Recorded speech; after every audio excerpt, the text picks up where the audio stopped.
How often have you considered David's journey from shepherd to king? If you're anything like me, the answer to that question is not enough. Let's fix that right now. David's journey from unnoticed shepherd boy to the mighty king of Israel is one of the most dramatic and inspiring stories in the Bible.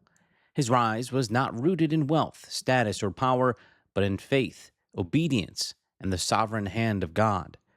David was the youngest of 8 sons in the house of Jesse, living in Bethlehem. While his older brothers trained as warriors or attended to family affairs, David was left in the fields to tend sheep. It was humble, lonely, and often dangerous work, but it shaped his character.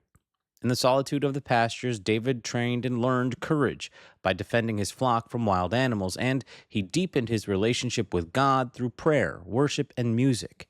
His moment came unexpectedly when God rejected Saul as king due to disobedience. He sent the prophet Samuel to anoint a new king amongst Jesse's sons.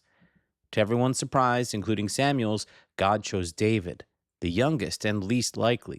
God famously declared, "Man looks at the outward appearance, but the Lord looks at the heart." That's 1 Samuel 16:7.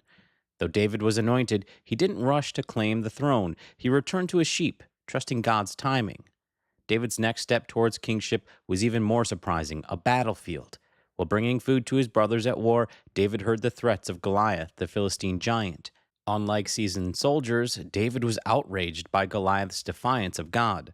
With only a sling and 5 stones, he defeated Goliath in front of the entire army. His courage and faith turned him into a national hero overnight.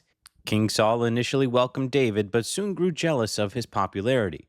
For years, David lived as a fugitive, constantly on the run, often hiding in caves or foreign lands. Despite multiple chances to kill Saul and seize power, David refused, showing restraint, loyalty, and faith in God's plan. After Saul's death, David was first crowned king over Judah, then later over all Israel. His rule united the tribes, established Jerusalem as the capital, and expanded Israel's influence. He wasn't perfect. His sins, especially with Bathsheba, brought sorrow, but David's repentance and heart for God never faded.